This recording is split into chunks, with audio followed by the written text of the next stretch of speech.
बदलापूरमध्ये 2 चिमुरड्यांवर झालेल्या अत्याचारामुळे संपूर्ण देश हादरला। महाराष्ट्रात या घटनेचे तीव्र पडसाद उमटले। मात्र याच प्रकरणाची चौकशी करण्यासाठी नेमण्यात आलेल्या चौकशी समितीच्या अहवालामध्ये धक्कादायक माहिती समोर आली आहे। बघूया।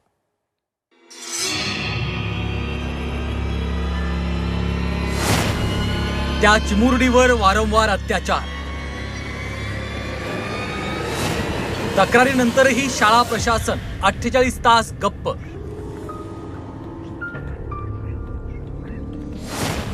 वरट्टीवारांनी झी 24 तास कडे उघड केला अहवाल।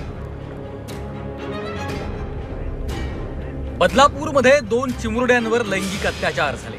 मात्र या नराधमानं जे केलं ते ऐकून तुमच्या तळपायाची आग मस्तकात जाईल।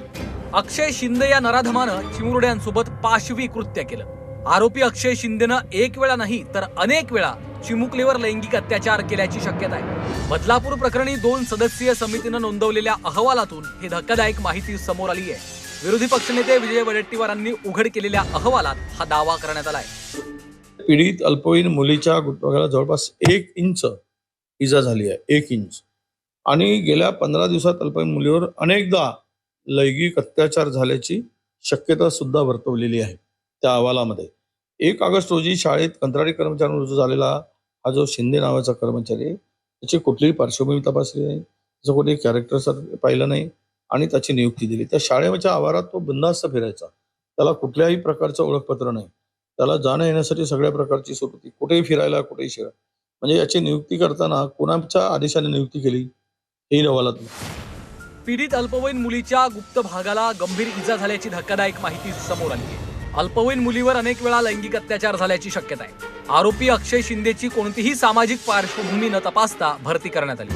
अक्षय शिंदेची नियुक्ती आउटसोर्स एजन्सीद्वारे केली की कोणाच्या शिफारसीद्वारे हा देखील प्रश्न आहे। त्याला शाळेच्या आवारात सर्वत्र ओळखपत्राशिवाय सहज प्रवेश देण्यात आला होता। स्वच्छतागृह एका निर्जन ठिकाणी आणि कर्मचारी कक्षापासून दूर होतं। सुरक्षिततेसाठी स्वच्छतागृहाजवळ सीसीटीव्ही बसवलेले नाहीत, अशा धक्कादायक बाबी या अहवालातून समोर आल्या। आरोपी अक्षय शिंदे कोणत्याही बंधनांशिवाय चिमुकलीपर्यंत पोहोचू शकत होता। मात्र सर्वात मोठा निष्काळजीपणा केला तो शाळा प्रशासनानं।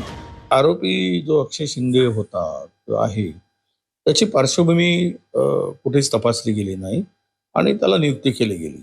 मुलीवरील अत्याचाराची तक्रार आल्यानंतरही 48 तास त्या संस्थेचे विश्वस्त कुठलेही पाऊल उचललं नाही आणि अगदी स्वस्थ बसून होते।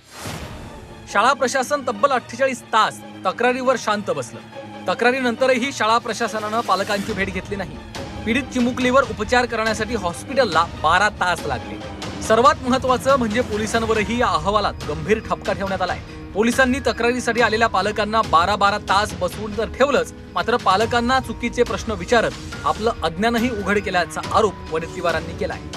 शाळा प्रशासन तब्बल 48 तास तक्रारीवर कुठल्याही प्रकारची कारवाई करत नाही आणि शाळा प्रशासन पालकांची सुद्धा तक्रारीनंतर भेट घेण्यास नकार दिला आणि भेट घेतल्यानंतर त्यांनी या प्रकरणाचा तपास अधिकाऱ्याने पालकांना विचारले की तुमची मुलगी 2 तास सायकल चालवते काय, त्यामुळे ती इजा होऊ शकतो। अशा संवेदनशील विषयावरून हे जे काही हाताळण्यासाठी या लोकांनी दिरंगाई केली, फार गंभीर निष्कर्ष आहे। मुली 2 तास सायकल चालवतात का अशी तपास अधिकाऱ्यांनी पालकांना विचारणा केली। यावरून अधिकाऱ्याला संवेदनशीलता आणि ज्ञान नसल्याचं उघड झालंय। बदलापूरच्या प्रकरणात नराधम अक्षय शिंदेनं पाशवी कृत्य तर केलंच, मात्र शाळा प्रशासन आणि पोलिसांनी कमालीचा निष्काळजीपणा दाखवलाय। आता या नराधमाला तर शिक्षा झालीच पाहिजे, मात्र निष्काळजीपणा करणाऱ्यांना देखील धडा शिकवा अशी मागणी सामान्य करतायत। अमर काणे, झी 24 तास, नागपूर।